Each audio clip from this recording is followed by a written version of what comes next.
Hello everyone, नमस्कार सभी को। मेरा नाम है गणेश जांगीर। स्वागत है आप सभी का तेज सिविल के डिजिटल प्लेटफॉर्म पर। कैसे हो आप सब? आशा करता हूँ आप सब अच्छे होंगे, स्वस्थ होंगे और रेगुलरली अपनी पढ़ाई पर फोकस कर रहे होंगे। इस सेशन में हम 25 जुलाई की 5 इंपॉर्टेंट न्यूज़ और उनसे रिलेटेड 5 एमसीक्यूज़ को देखेंगे। इस सेशन की पीडीएफ आपको हिंदी और इंग्लिश दोनों में ही तेज सिविल की एप्लीकेशन पर और इसके अलावा तेज सिविल के टेलीग्राम चैनल पर मिल जाएगी।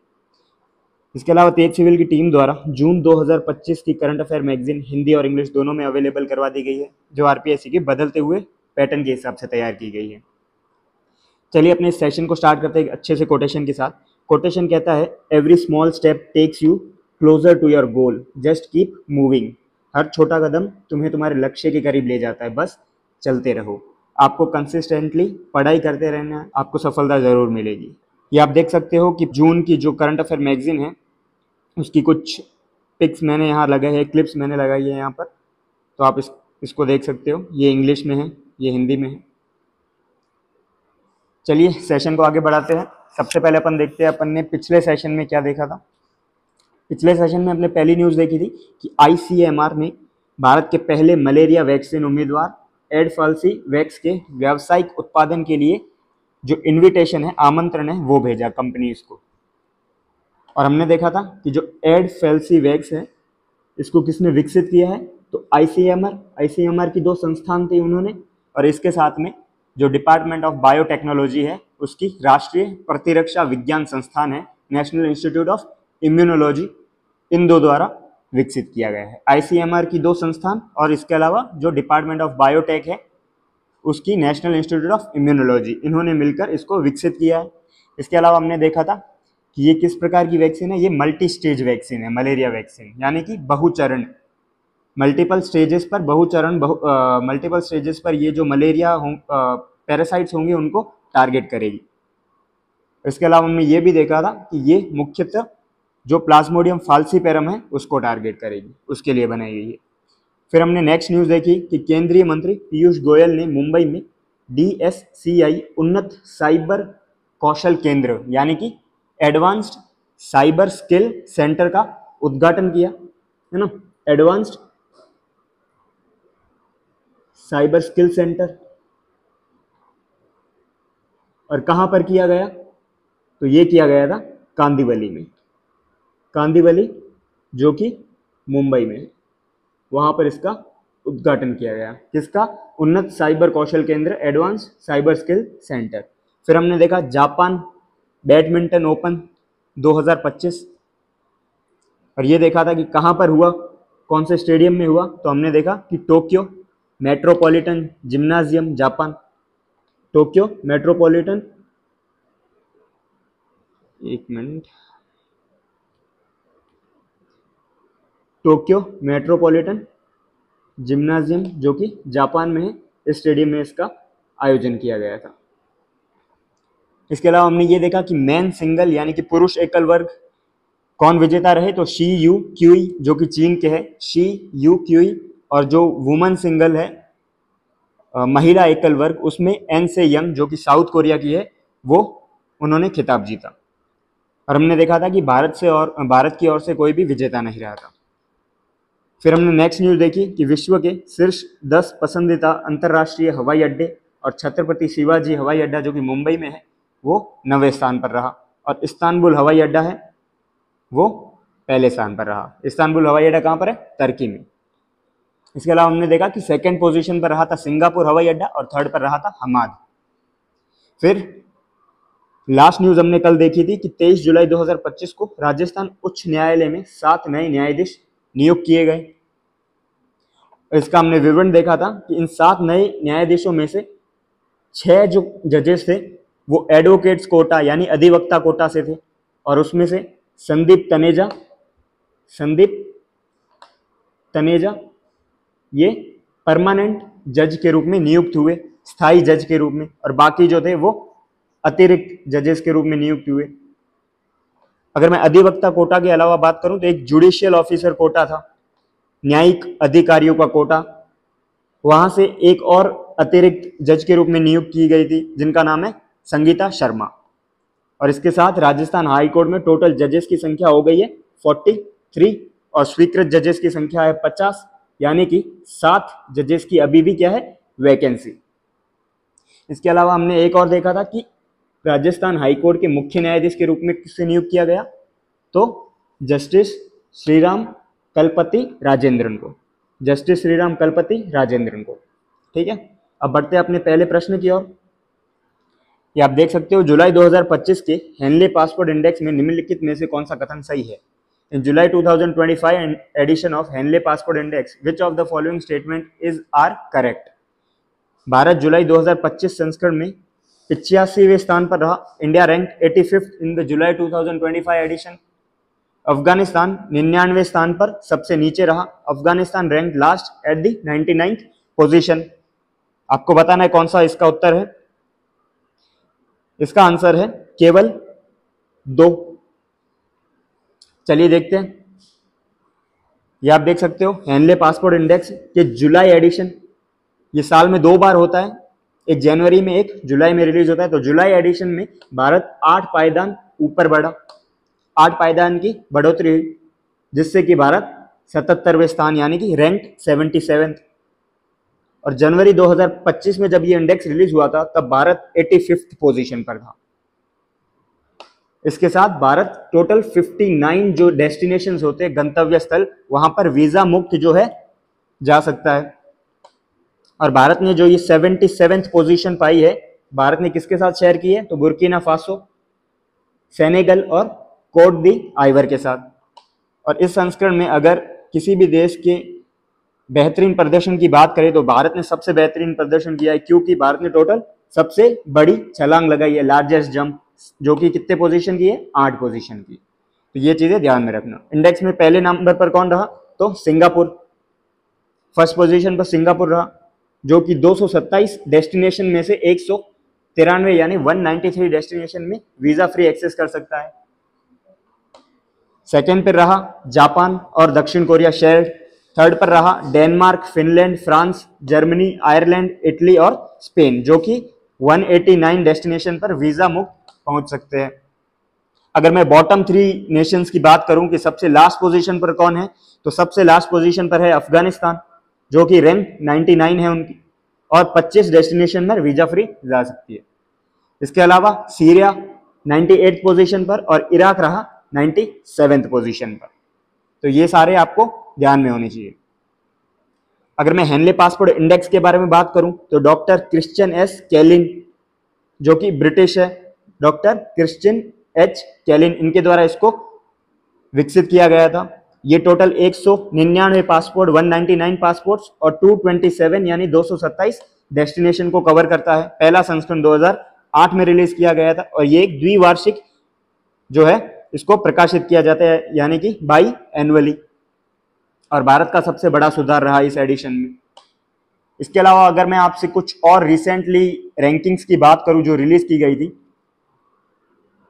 ग्लोबल पीस इंडेक्स, वैश्विक शांति सूचकांक, इसमें भारत की रैंकिंग की बात करें तो भारत रहा 115वें पायदान पर। टॉप किया था आइसलैंड ने। अगर मैं ग्लोबल जेंडर गैप इंडेक्स की बात करूं कि ग्लोबल जेंडर गैप इंडेक्स में भारत की क्या पोजीशन थी, तो ग्लोबल जेंडर गैप इंडेक्स में भारत की पोजीशन थी 131, 131। टॉप पर रहा था आइसलैंड। अगर मैं ह्यूमन डेवलपमेंट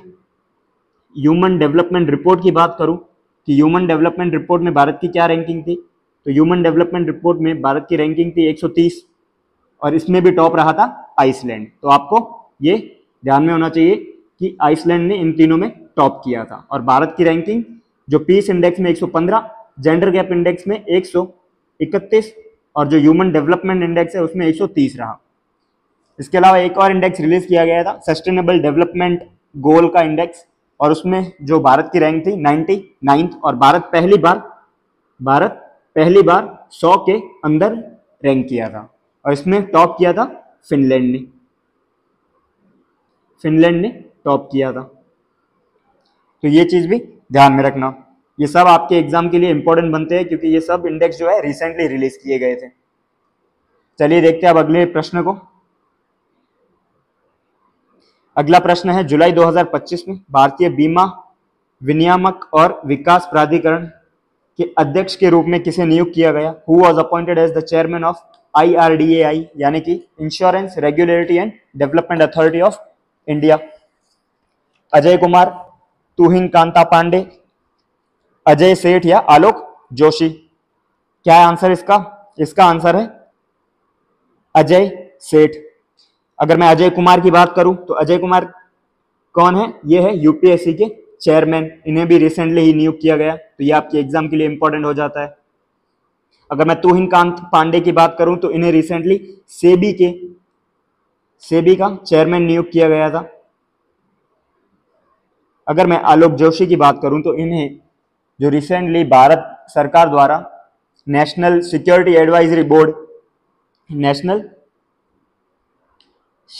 एडवाइजरी बोर्ड यानी कि राष्ट्रीय सुरक्षा सलाहकार बोर्ड का गठन किया गया था, उसके चेयरमैन बनाए थे आलोक जोशी को। चलिए देखते हैं अब अपनी न्यूज को।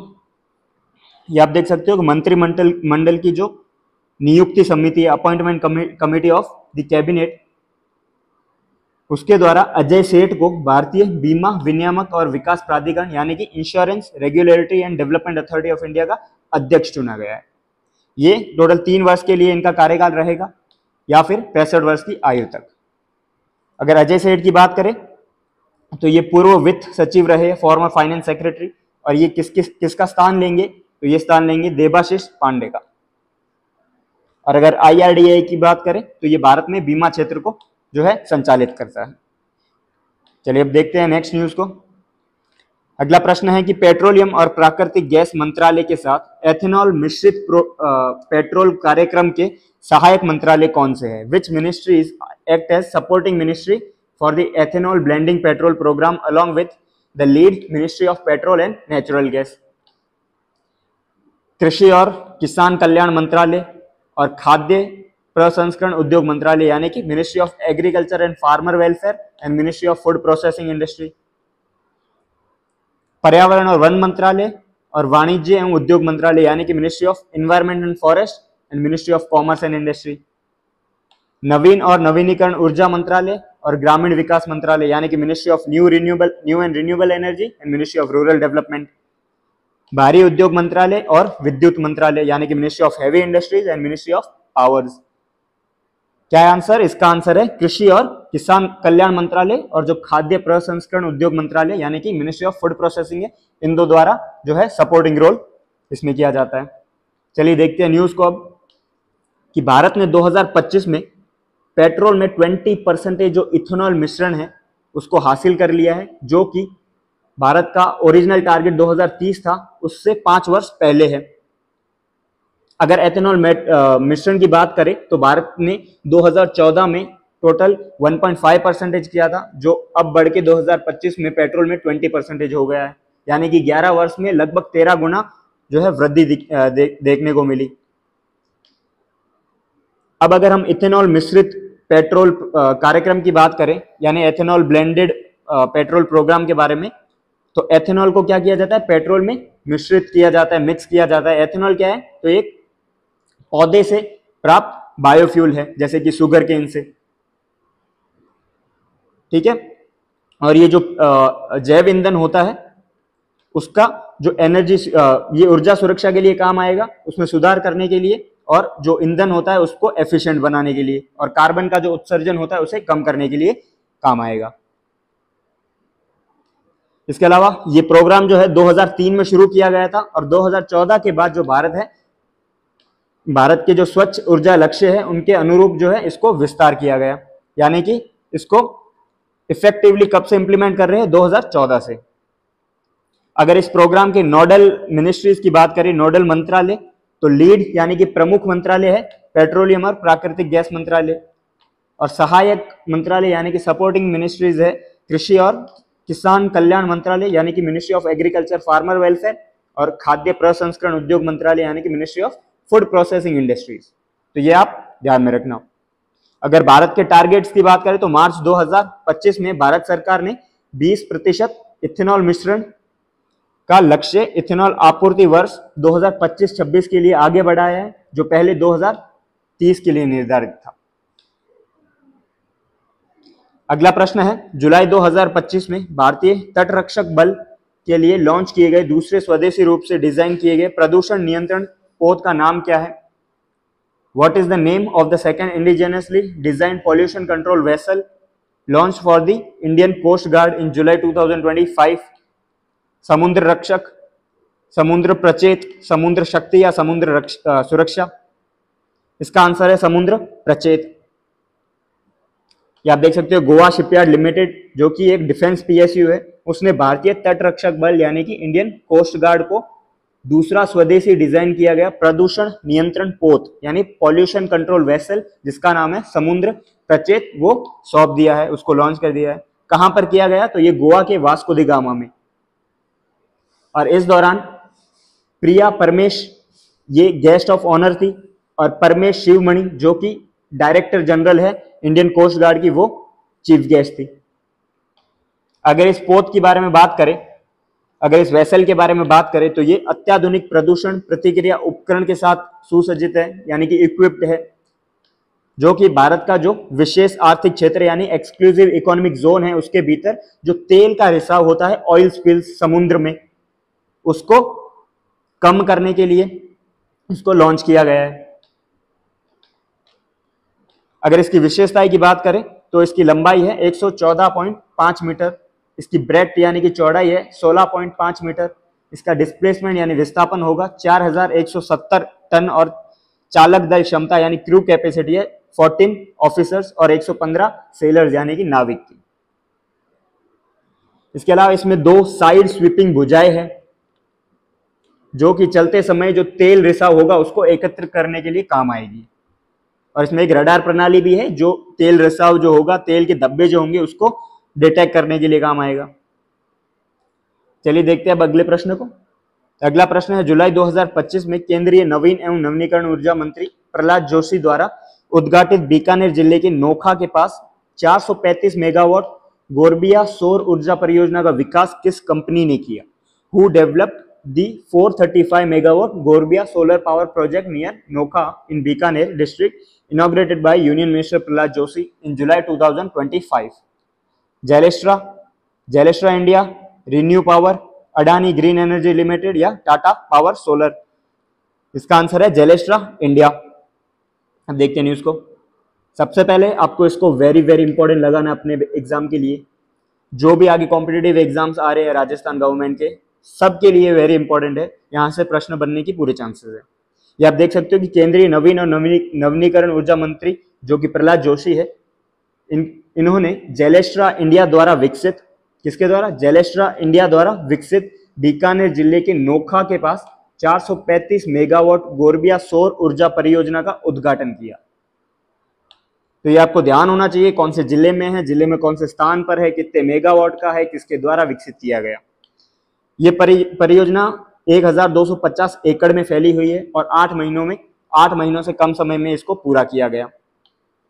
ये परियोजना 25 वर्षीय विद्युत खरीद समझौते के अंतर्गत बनाई गई है जो किसके साथ किया गया था? सौर ऊर्जा निगम ऑफ इंडिया यानी solar energy corporation of India के साथ। इसके अलावा अगर इस परियोजना के या इस सोलर प्लांट के प्रदर्शन के बारे में बात करें और क्या प्रभाव रहेगा तो ये प्रति वर्ष लगभग 755 गीगावाट पर घंटे की स्वच्छ बिजली का उत्पन्न करेगा जो लगभग 1,28,000 घरों को बिजली प्रदान करेगा। और ये इसके अलावा प्रत्येक वर्ष 7,05,000 टन कार्बन डाइऑक्साइड का उत्सर्जन जो होता है, कार्बन डाइऑक्साइड एमिशन, उसको कम करेगा। और इसके साथ ही राजस्थान की स्थापित बिजली जो क्षमता है, इंस्टॉल्ड पावर कैपेसिटी, उसका लगभग 70% अब नवीनीकरण स्रोतों से प्राप्त होता है, जिसमें से सौर ऊर्जा से 29.5 गीगावाट, पवन यानी कि विंड से 5.2 गीगावाट और कुल जो स्थापित क्षमता है वो 35.4 गीगावाट से अधिक है। इसके अलावा अगर इसमें यूज टेक्नोलॉजी की बात करें तो इस संयंत्र में टॉपकॉन बाईफेशियल मोनो PERC सौर मॉड्यूल का जो है यूज किया गया है, जिससे कि ये पैनल जो होता है सोलर पैनल, ये दोनों तरफ से सूर्य प्रकाश को अवशोषित करेगा, जिससे इसकी एफिशिएंसी यानी दक्षता में सुधार आएगा। और रखरखाव में लगभग 1300 से अधिक रोबोटिक सफाई इकाइयां यानी रोबोटिक क्लीनिंग यूनिट्स भी इसमें डिप्लॉय किए गए हैं। अब देखते हैं अपने होमवर्क क्वेश्चन को। आपका होमवर्क प्रश्न है कि on which date justice Shriram Kalpathi Rajendra took oath as the 43rd chief justice of Rajasthan high court. न्यायमूर्ति श्रीराम कलपति राजेंद्र ने किस तारीख को राजस्थान उच्च न्यायालय के 43वें मुख्य न्यायाधीश के रूप में शपथ ली? आपको ये बताना है कि किस तारीख को इन्होंने शपथ ली है, ओथ कब ली है, ये आपको कमेंट करके बताना है। तो ये था आज का सेशन, आज की 5 इंपॉर्टेंट न्यूज और उससे रिलेटेड एमसीक्यू। आशा करता हूँ आपको ये सेशन पसंद आ रहे होंगे। अगर सेशन पसंद आ रहे हैं तो प्लीज चैनल को सब्सक्राइब करें, वीडियो को लाइक और शेयर करें। थैंक यू एवरीवन, मिलते हैं नेक्स्ट सेशन में।